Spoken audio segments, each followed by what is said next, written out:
How to add another account in WhatsApp. Hello and welcome to our YouTube channel How to Tutorials.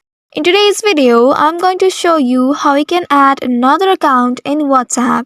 If you have dual SIM, you can add another WhatsApp account on your device. For that, open your WhatsApp application on your mobile device and make sure you are logged into your account. Once you are logged into your account, you will land on this homepage. Here at the top right, you will find three dots. Tap on those three dots to access the menu. And from the menu, here you need to tap on Settings.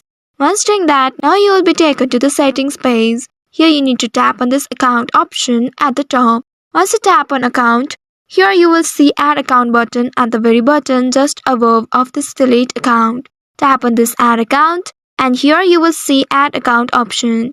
Tap on this Add Account at the bottom, and now you will be taken to this page. Here you need to tap on this Agree and Continue button. After that, in this page, you will be asked to enter your mobile number. Enter your mobile number in this box and then tap on this Next button below. Now you will reach to this page. Here you need to tap on this Continue button at the bottom and you will be able to request a call. And after successful verification, you will be able to add another WhatsApp account on your device. But if you don't have a dual SIM, you can install WhatsApp Business alongside your regular WhatsApp to manage a second account.